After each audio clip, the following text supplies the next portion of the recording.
습니다.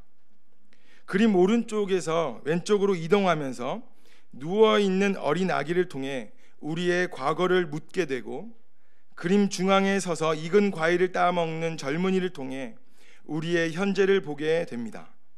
또 화면 왼쪽 아래 웅크리고 귀를 막아 닥쳐올 고통을 괴로워하는 늙은 여인의 모습에서 우리의 미래를 어렴풋이 느낄 수 있습니다. 즉 인간의 탄생, 삶, 그리고 죽음의 세 단계를 화가 고갱은 표현한 것입니다 라고 네이버 백과사전에 이렇게 나와 있었습니다. 우리의 삶은 어느 한 부분만 따로 떼어놓고 말할 수 있는 것 같지는 않습니다. 우리의 인생이란 결코 정지되어 있는 한 장면이 아닙니다. 우리의 삶이란 어제에서 오늘, 오늘에서 내일, 바로 내일이 기대되어지는 움직이는 삶입니다. 그러므로 우리의 삶을 여행이라고 우리는 말하며 여정이라고도 표현할 수 있을 것입니다. 사랑하는 성도 여러분, 여러분들은 오늘 어떻습니까? 지금 여행 중에 계십니까? 모험과 도전의 연속인 여정을 살아가고 계십니까? 아니면 어떠한 기대도 없이 반복되는 삶 속에서 인생 무상이라고, 사람의 삶이란 것이 결코 덧없다라고 여기시고 계십니까? 사람들은 오늘 말을 합니다. 인생이란 것은 여행과도 같고 여정이라고 말을 합니다.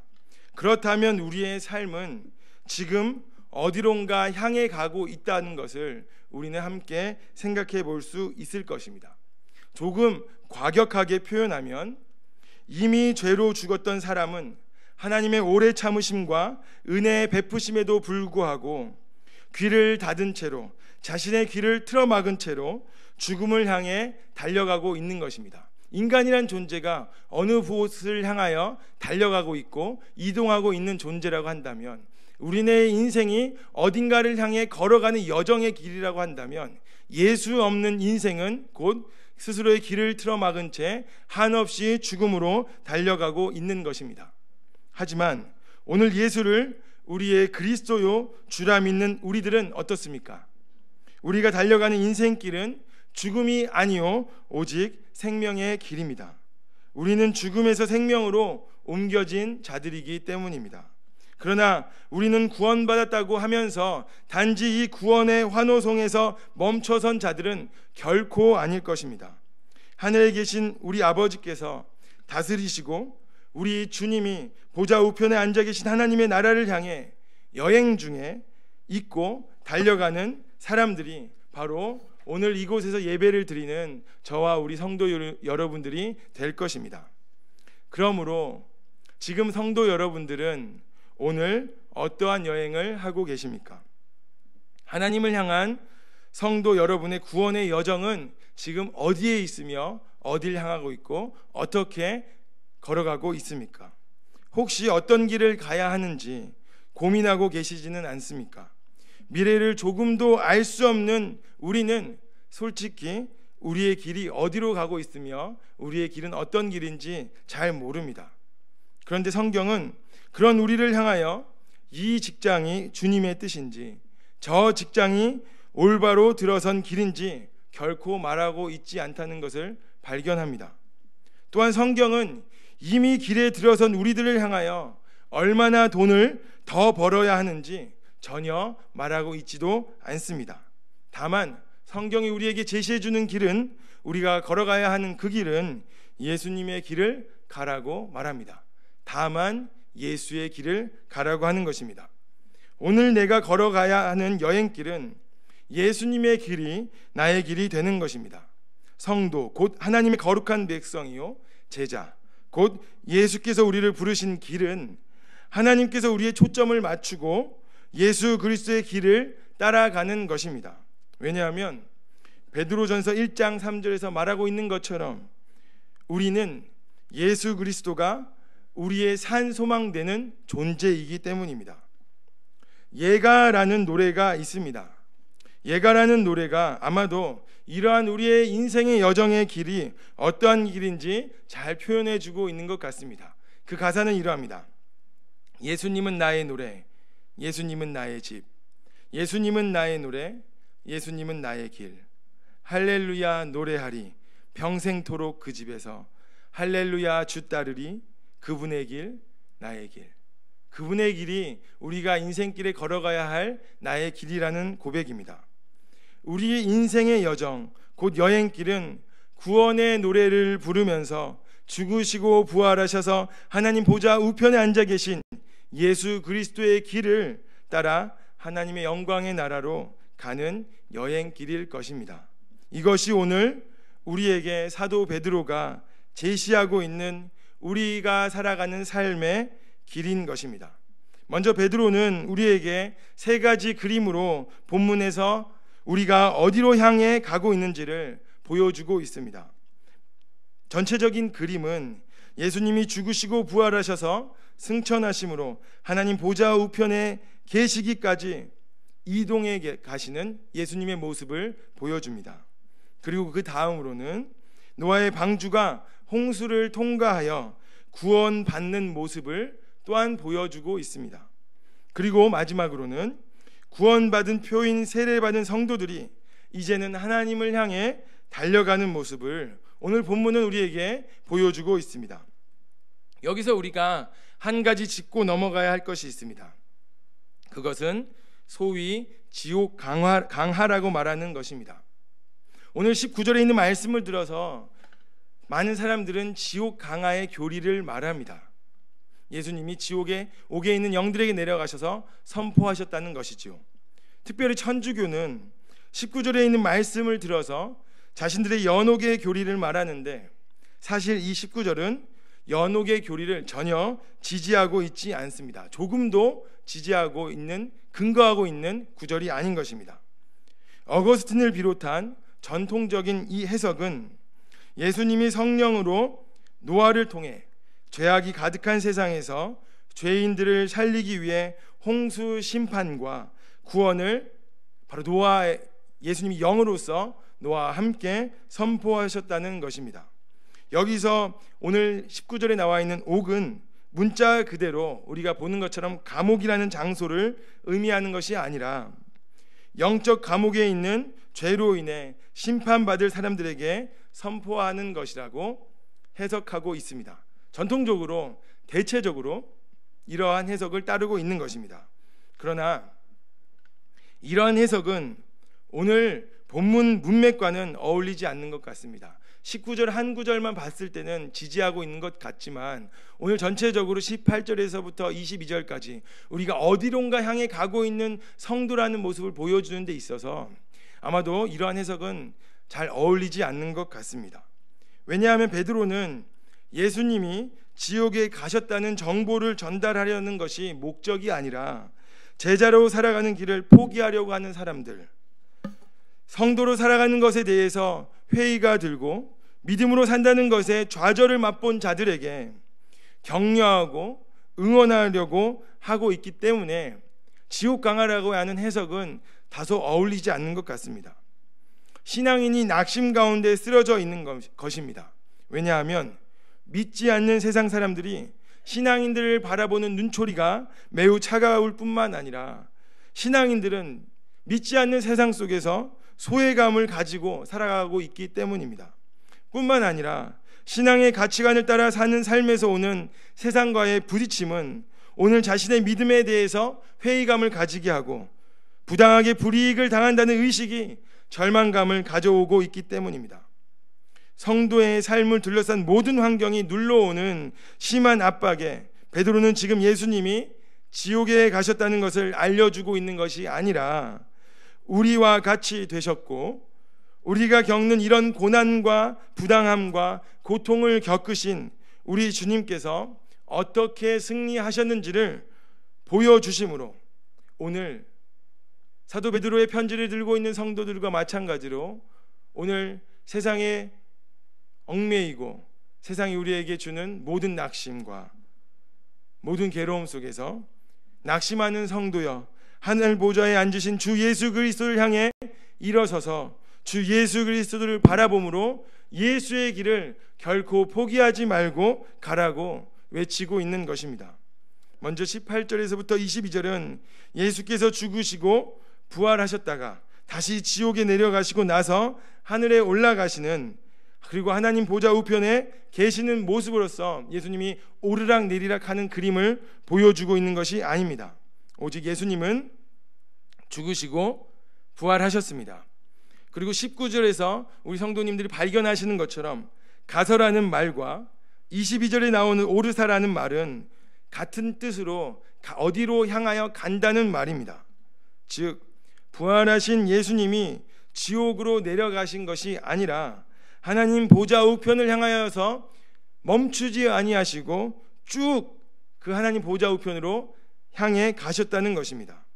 이것은 유대인들이 가지고 있는 우주를 바라보는 모습과 매우 흡사하며 바로 그것과 동일하게 설명될 수 있습니다. 그것은 하늘에는 여러 층들이 있다고 유대인들은 생각했습니다. 특별히 바울은 바로 이러한 생각을 따르고 있는 것 같습니다. 고린도후서 12장에서 바울은 셋째 하늘을 체험했다고 말하고 있기 때문입니다. 그리고 19절에서 그가 또한 영으로라는 말이 있는데요, 그 부분은 아마도 우리는 그렇게 읽을 것이 아니라 그것을 통틀어서 그러므로라고 읽는 것이 보다 정확하게 읽는 것 같습니다. 18절 전체를 가리키고 있는 말이 그러므로라는 말이기 때문에요, 그렇게 보는 것이 적절하다고 여겨집니다. 또한 18절에서 예수께서는 육으로는 죽임을 당하시고 영으로는 살아남을 입으셨다고 해서 영과 육이 구별되고 있는 것을 말하고 있는 것이 아니라 영과 육을 가진 인격 전체가 죄에 대해서는 죽고 하나님께 대해서는 살았다는 뜻을 보여주고 있습니다. 그러므로 영으로서가 아니라 부활하신 주님이 옥에 있는 영들에게 선포하신 것입니다. 여기서 옥은 다시 말하면 지옥이 아닙니다. 가두는 것을 지칭하고 있고 보호하는 것을 말하고 있는데요, 특별히 영들이라는 말은 신약 성경에서 영적 존재들을 가리키고 있으므로 본문에서는 하늘에서 쫓겨나 세상으로 들어온 귀신들을 가리키는 것으로 보는 것이 합당할 것입니다. 그러므로 옥과 영들이라고 하는 이 부분, 즉 옥에 있는 영들은 바로 하늘에서 쫓겨나 공중을 자신의 피난처로 삼아 공중 권세 잡은 자와 그에 속한 악한 영들을 말하고 있다고 우리는 볼 수 있습니다. 악한 영들은 공중에서 권세를 잡으며 자신을 보호하는 피난처로서 하늘을, 공중을 삼았지만 사실 하나님께서는 이 악한 영들을 하늘에서 내쫓으시고 공중에 가둬놓으신 것입니다. 그리고 오늘 부활하신 주님께서 하늘 보좌 우편으로 바로 그들이 있는 공중을 가로지르시면서 그들을 흩어놓으시면서 그들을 뚫고 하늘로 올라가실 때 그들에게 우리 주님이 가지신 승리를 선포하고 있다고 말하고 있는 것입니다. 그러므로 부활하신 예수님은 승천하심으로 가장 높은 하나님 보좌로 올라가고 계십니다. 그리고 하늘의 낮은 부분, 곧 공중에 갇혀있는 불순종하는 영들에게 예수님께서는 죽음과 죄를 이기셨고 하나님 나라의 백성들을 구원하셨으며 이제 하나님 나라의 권세를 가지시고 하나님 우편에 앉으시는 영광스러운 승리를 오늘 선포하고 계시는 것입니다. 이를 통해 예수님은 바로 이러한 공중 권세 잡은 자와 그를 따른 악한 영들을 굴복시키셨습니다. 사랑하는 성도 여러분, 오늘 우리는 어떻습니까? 베드로가 오늘 이 말씀을 낙심하고 있는 성도들에게, 이제 주를 따르는 것이 너무나도 힘이 들어서 지쳐있는 성도들에게 이것을 왜 말씀하고 있겠습니까? 예수님이 지옥에 갔다는 것을 말하기 위해서가 아니라 바로 성도들을 향해서 보라는 것입니다. 예수가 가셨던 길을 보라는 것입니다. 낙심이 된다 할지라도 예수를 믿고 살아가는 그 길이 너무 힘이 들고 낙심되고 내 믿음이 송두리째 흔들리는 것 같지만 이제는 주를 보라 하는 것입니다. 주께서도 고난을 받으셨고 주께서도 세상 가운데 고통을 당하셨지만 그 예수가 가셨던 길이 어떤 길인지를 성도여 보고 오늘 낙심한 그 자리에서 일어서라고 말하고 있는 것입니다. 사랑하는 성도 여러분, 오늘 성도님들은 어떻습니까? 이 땅에 살아가는 한 우리에게 있어서는 돈이라는 것이 숨막힐 정도로 우리를 조여올 것입니다. 그래서 그리스도의 길을 따라가는 것이 너무나 힘이 들어서 멈춰설까 아니면 돌아갈까 걱정하게 만드는 것이 바로 돈인 것 같습니다.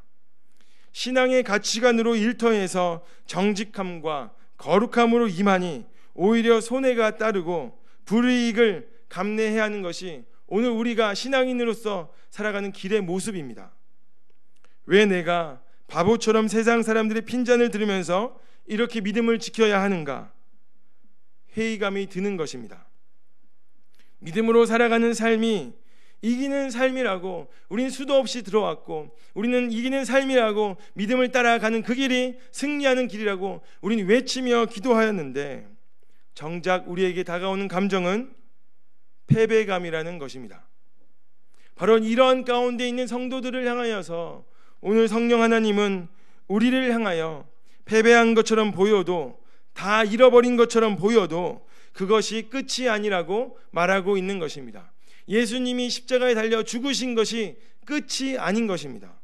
성령 하나님은 지금 우리에게 우리 주님이 패배한 것처럼 보이나 오히려 가장 큰 영광으로 승리하셔서 하나님 우편에 앉아 모든 것을 굴복시키심과 같이 우리의 믿음의 여행길의 그 끝은 우리 주님의 영광스러운 구원이요 영광의 면류관이니, 성령님 오늘 저와 우리들에게 이렇게 말하고 있는 것입니다. 지금 일어서서 그리스도를 바라보라. 그리고 그리스도의 길을 따라 힘차게 구원의 여행길을 걸어가라. 그러므로 피곤한 손과 연약한 무릎을 일으켜 세우라 라고 오늘 저와 성도님들에게 강력하게 말하고 있는 것입니다. 베드로는 예수님께서 우리를 하나님 앞으로 인도하시는데 그분께서 먼저 이 땅에서 고난을 통과하시고 죄와 죽음으로부터 승리하셔서 하나님의 보좌 우편에 앉아 계신다는 것을 말하므로 오늘 우리가 그를 바라볼 때 오늘도 일어설 수 있는 힘이 있는 것이라고 말하고 있습니다. 그리고 이어서 노아의 방주를 말하고 있습니다. 우리가 잘 아는 것처럼 홍수는 바로 심판이었습니다. 곧 물은 심판인 것입니다. 성경 곳곳에서 물은 언제나 심판의 이미지로 다가옵니다. 그런데 베드로는 지금 구원을 방주와 홍수로 동시에 이해하고 있는 것처럼 보입니다. 방주는 우리가 아는 것처럼 확실하게도 심판을 피하는 구원의 장소입니다. 그러나 방주는 구원의 장소이지만 그 방주는 한 곳에 정착하고 멈춰선 것이 아닙니다. 마치 구원받은 방주 안에 있는 거하는 우리가 구원받았기 때문에 방주 안에서만 머무는 것이 아니라 어디론가 향해 가는 방주와 함께 가고 있는 존재라는 것입니다. 물을 통하여 어디론가 이동하고 있는 것입니다. 우리가 잘 아는 것처럼 물을 통해 이동하는 방주는 바로 아라랏산이라고 하는 목적지를 향해 가고 있습니다. 그리고 그곳에서 멈춰 섭니다. 베드로는 이로써 방주를 통해 구원받은 자들이 물을 통해서 이동함으로 최종 목적지에 도달하는 것을 보여주고 있는 것입니다. 그러므로 구원은 하나의 정지된 시점을 말하는 것도 아니요, 하나의 정지된 사진을 말하고 있는 것이 아니라 구원은 목적지를 향해서 진행되어지고 있는 것이다라고 우리에게 말해주고 있습니다. 그리고 물이 노아의 홍수에서 심판과 구원의 이중적인 이미지가 있는 것과도 같이 세례는 구원의 표인데, 이제는 그리스도의 부활로 말미암아 구원을 얻은 자들은 우리를 더러운 것이 제거된 것이만을 의미하는 것이 아니라 하나님을 향해 찾아가는 자들이라고 말하고 있습니다.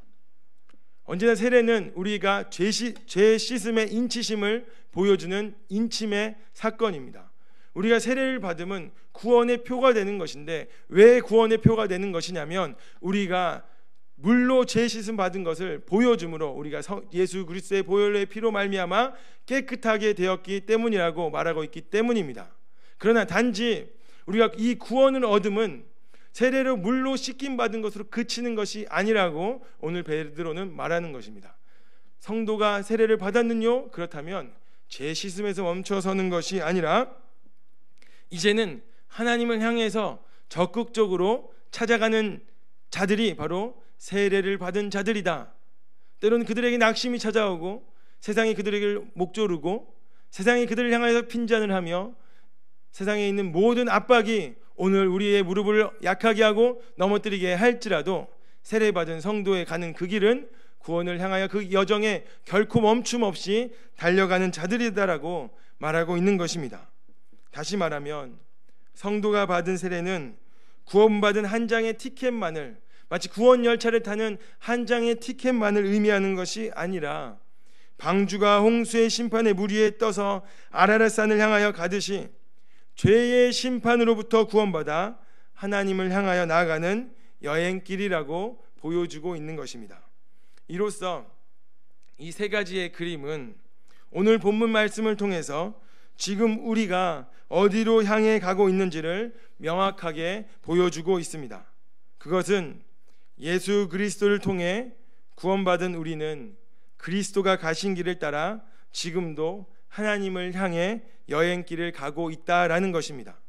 우리는 구원을 받았습니다. 그러나 구원받은 것으로 끝이 아니라는 것입니다. 구원을 이루는 삶의 여정이 우리는 지금 시작되었고 그 삶의 여정으로 가고 있는 것입니다. 베드로는 구원받은 우리가 이 땅을 살아가는 것이 하나님을 향해 가는 여행길이라고 한다면 이제 어떻게 이 길을 걸어가야 하는지 우리에게 알려주고 있습니다. 그것은 21절에서 말하는 것으로 선한 양심으로 하나님을 향해 가는 것입니다. 이것이 예수의 길입니다. 성도는 예수 그리스도와 연합한 자입니다. 이것은 나는 죽었고 내 안에 사는 이가 예수 그리스도이기 때문에 나의 삶은 내가 주장하는 삶이 아니요 그리스도가 살아가시는 삶이다라는 것입니다. 그리스도의 이 땅에서 삶은 우리가 잘 아는 것처럼 고난이었습니다. 우리가 잘 아는 것처럼 그리스도께서 이 땅에 살아가신 삶은 승리의 나팔을 부는 삶이 아니었습니다. 그리스도가 이 땅에 오심도 고난이었고 그분이 길을 걸어가심도 고난이었고 그분이 십자가에 달려 죽으심 또한 고난이었습니다. 이 고난은 우리의 구원을 이루기 위한 고난이었습니다. 그리스도는 이 고난에 대하여 하나님께 온전한 순종을 하심으로 그를 향하여 언제나 악을 행했던 자들을 향하여 악을 행함이 아니라 그에게 고난과 핍박을 가했던 자들을 향하여 악을 행했던 것이 아니라 선을 행하셨다고 성경은 말하고 있습니다. 그리고 죽으시고 부활하심으로 승천하셔서 하나님 보좌 우편에 우리 주님은 계십니다. 베드로 전서를 손에 들고 있는 성도들은 예수 그리스도를 믿음으로 말미암아 사회에서 소외감을 겪는 자들이었습니다. 예수를 믿는다는 것만으로 사회에서 격리되는 것을 경험했다는 것입니다. 어쩌면 이 땅에서 그리스도인으로 살아간다는 것은 소외됨을 자처하는 것인지도 모릅니다. 세상 사람들이 끊임없이 돈과 성공을 추구하며 달려간다고 한다면 우리는 그것을 향하여서 과감히 등을 지고 걸어가는 것입니다. 세상 사람들이 끊임없이 돈 때문에 못 죽겠다고 외친다면 우리는 예수 그리스도 때문에 날마다 죽노라고 말하는 것입니다. 성도들이 선행을 행하면 오히려 욕을 행하며 비방을 하며 거절하는 상황 속에 있습니다. 선을 행했더니 오히려 우리에게는 기쁨이요 인정하는 말이 아니라 고난이 오는 것입니다. 예수님을 믿음으로 구원받아 신앙인으로 살아가는데 괴로움과 고난이 없어지는 것이 아니라 점점 더 커져가는 것입니다. 이때 베드로는 우리를 향하여 오늘 본문 말씀을 통해서 예수 그리스도를 바라보라 라고 외치고 있습니다. 그리스도 또한 선을 행함으로 고난을 받았다는 것입니다. 우리가 받는 이 고난은 이미 먼저 우리 주 예수께서 고난을 받으셨던 일이라고 말하는 것입니다. 예수님께서 선을 행함으로 고난을 받으셨지만 베드로는 우리들을 향하여서 잘 보라는 것입니다. 예수께서 선을 행함으로 고난을 받으셨지만 부활하심으로 그들을 심판하시고 승리하셨던 것처럼 성도들의 선한 양심은 선행을 욕하는 자들이 하는 악한 말과 비난하는 말들을 오히려 틀어막고 그들을 부끄럽게 만든다는 것입니다. 이것은 마치 세상을 향하여서 성도들이 선한 양심을 가진 것으로 말미암아 세상을 향하여 세상아 다 덤벼라 내가 기꺼이 받아주겠노라 라고 하는 태도인 것입니다. 이렇게 선한 양심으로 하나님을 향해 가는 삶은 오늘 마태복음 5장에서부터 7장에서 보여주는 산상수훈에서 보다 구체적으로 나타납니다.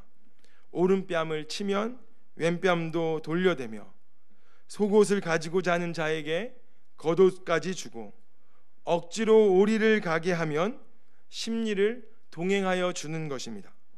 구하는 자에게 주고 원수를 사랑하며 박해하는 자를 위하여 기도하는 것입니다. 이것이 예수의 길이었고 예수의 제자요 성도가 가야 할, 따라야 할 길인 것입니다.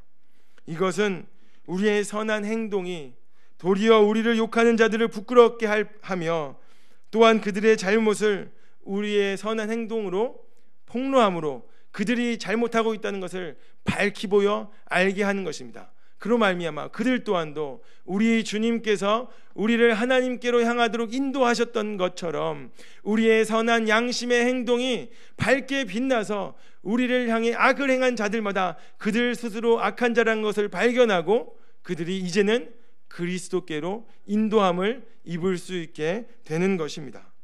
선한 양심으로 하나님을 향해 여행길을 오른 구원받은 성도인 우리들이 바라봐야 할 유일한 곳은 하나님 우편에 앉아 계신 예수 그리스도입니다. 우리보다 앞서 먼저 이 여행길에 오르셔서 하나님 우편에 계신 예수님께서 모든 천사와 모든 권세와 모든 능력을 복종시키셨습니다. 승리하신 예수님께서 모든 것들을 굴복시키신 것입니다. 그리고 이제 그리스도의 길을 따라가는 우리들에게 구원의 영광이 기다리고 있습니다. 비록 우리의 삶이 오늘 우리에게 펼쳐진 삶이 심히 고단한 삶이라 할지라도 그리스도께서 받으신 영광과도 같은 영광이 오늘 우리들에게 예비되어져 있다는 것입니다. 영광의 면류관이 바로 성도 여러분들에게 주어져 있다는 것입니다. 그러므로 사랑하는 성도 여러분, 로마서 8장 18절을 기억하시기 바랍니다. 생각하건대 현재의 고난은 장차 우리에게 나타날 영광과 비교할 수 없도다. 말씀을 마치겠습니다. 하나님께서는 우리를 성도로 부르셨습니다. 그리고 예수 그리스도는 우리가 제자로 살아가기를 기대하고 계십니다. 우리의 삶이 평안하든 고난이든 우리의 삶이 괴롭든 기쁘든 그리스도는 날마다 우리가 성도로 살아가기를, 제자로 살아가기를 요구하고 계십니다. 그리스도로 말미암아 구원받은 우리는 이제 그리스도의 길을 따라가는 성도입니다. 그런데 이 길은 고난이요 어려움입니다. 왜냐하면 성도가 가는 길은 세상이 걸어가는 그 길과는 완전히 다른 길이기 때문입니다. 주를 따라가는 길이 부요하지 않을 수 있습니다. 넉넉하지 않을 수도 있습니다. 주를 따라가는 그 길이 성공의 길이 아닐 수도 있습니다. 아니, 성공하지 못할 수도 있습니다. 세상 사람들로부터 인정받고 사랑받는 것과는 완전히 반대의 길이 바로 예수 그리스도를 따라가는 오늘 우리에게 주어진 길일 수도 있습니다. 왜냐하면 우리가 예수 그리스도를 따라가는 길은 세상의 거센 물살을 가로질러 가는 길이기 때문입니다. 홍수를 가로질러 가는 방주처럼 공중권세 잡은 자들의 저 공중을 가로질러 가시는 우리 주 예수 그리스도처럼 세례를 통하여 우리가 주님 앞에 선한 양심으로 나아가는 것처럼 우리는 여전히 우리가 달려가는 그 길은 세상의 거센 물살을 가로질러 가는 것이기에 어쩌면 성도의 표징은 고난과 핍박일 것일지도 모릅니다. 그러나 그리스도께서 우리에게 약속해 주시는 것은 그리스도가 승리하심으로 그 영광 가운데 하나님 보좌 우편에 앉아 계시는 것처럼 장차 우리도 이 승리의 영광을 누리게 될 것이라는 것입니다. 이 길에 하나님께서는 우리로 하여금 선을 행하고 악을 만난다 할지라도 하나님의 뜻을 행하며 선한 양심으로 살아갈 것을 강력하게 요청하고 계십니다. 그리고 이러한 삶을 통해 하나님의 은혜의 나라, 하나님의 진리가 밝게 드러나는 하나님의 그 나라를 믿음으로 살아가는 우리들, 곧 선한 양심으로 살아가는 우리들이 세상 가운데서 밝게 드러나게 하시기를 우리 주님께서는 제자요 성도인 우리들에게 요청하고 있는 것입니다. 이 길에 하나님께서는 우리를 결코 혼자 내버려 두시지 않습니다. 먼저는 우리 주님이 이 길을 가셨고 우리를 위해 친히 세상의 모든 것들을 굴복시키셨습니다. 또한 혼자 가는 길이 아니라는 것을, 우리는 의왕우리교회 성도들이 함께 가는 길이라는 것을 이제에 함께 예배함으로, 함께 교제함으로, 다락방에서나 훈련함에서나, 함께 찬양함에서나, 함께 교제함에서나 우리는 알고 깨닫는 것입니다. 전도서 4장 9절에서부터 12절은 오늘 우리에게 이렇게 말씀을 합니다. 두 사람이 한 사람보다 나음은 그들이 수고함으로 좋은 상을 얻을 것임이라. 혹시 그들이 넘어지면 하나가 그 동물을 붙들어 일으키려니와 홀로 있어 넘어지고 붙들어 일으킬 자가 없는 자에게는 화가 있으리라. 또 두 사람이 함께 누우면 따뜻하거니와 한 사람이면 어찌 따뜻하랴. 한 사람이면 패하겠거니와 두 사람이면 맞설 수 있나니 세 겹줄은 쉽게 끊어지지 아니하느니라. 우리는 우리 주님이 가셨던 그 길을 따라 구원의 여정을 선한 행동으로, 선한 양심으로 날마다 그 여행의 길을 가는 자들입니다. 사랑하는 성도 여러분, 이 길은 결코 혼자 가는 길이 아닙니다. 우리가 같이 가는 길입니다. 우리 함께 그리스도의 길을 따라가는 이 여행의 길에 함께 가시지 않겠습니까? 우리 시간에 하늘 소망이라는 찬양을 함께 하시며 우리 함께 기도함으로 이 길이 결코 우리가 혼자 가는 길이 아님을 먼저는 우리 주님께서 걸어가셨고 그 길을 이루셨으며 세상 모든 것들을 굴복시키셨을 뿐만 아니라 이제는 우리가 함께 걸어갈 자들을 지금 내 옆에 있게 하셔서 바로 이 의왕우리교회 공동체에서 세상의 거센 파도와 맞서게끔 인도하신 주님을 함께 찬양할 수 있기를 간절히 소망합니다. 우리 함께 찬양하시겠습니다.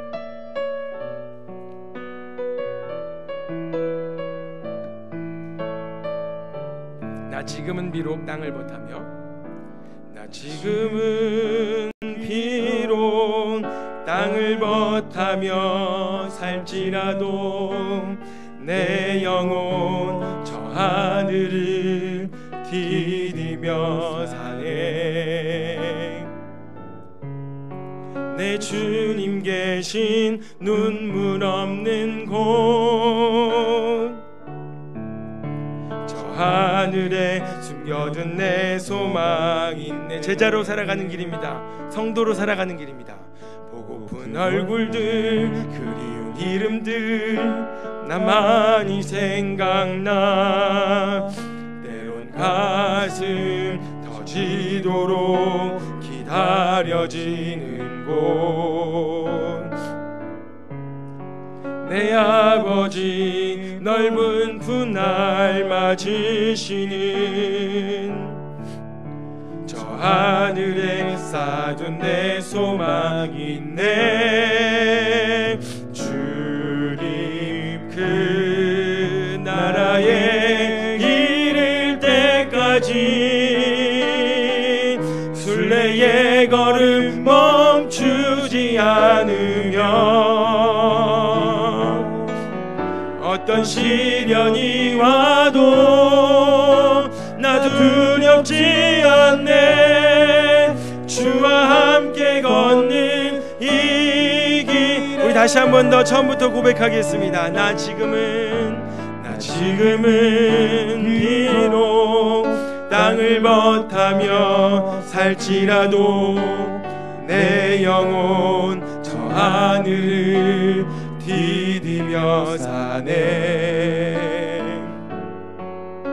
내 주님 계신 눈물 없는 곳, 저 하늘에 숨겨둔 내 소망이 있네. 보고픈 얼굴들 그리운 이름들 나만이 생각나. 때론 가슴 터지도록 기다려지는 곳, 내 아버지 너는 훗날 맞으시는 저 하늘에 쌓아둔 내 소망이 있네. 주님 그 나라에 이를 때까지 순례의 걸음 멈추지 않으며 어떤 시련이 와도 나 두렵지 않네. 주와 함께 걷는 이 길 주님 그 나라에 이를 때까지 주님 그 나라에 이를 때까지 순례의 걸음 멈추지 않으며 어떤 시련이 와도 나 두렵지 않네. 주와 함께 걷는 이 길에 우리 말씀을 생각하며 함께 말씀을 붙잡고 기도하길 원합니다. 그리스도의 길을 따라 걸어가므로 그리스도의 영광을 붙잡게 하여 주시옵소서. 나는 죽고 내 안에 그리스도께서 사시는 인생 되게 하여 주시옵소서. 나를 둘러싼 수많은 고난을 선한 양심으로 돌파해 나감으로 하나님을 향해 가는 구원의 여행길이 내가 가는 이 길이 되게 하여 주시옵소서라고 우리 다 같이 주여 한번 부르짖고 같이 기도 들어가시겠습니다. 기도하시겠습니다. 주여, 사랑하는 하신 아버지 하나님 참으로 감사를 드립니다. 아버지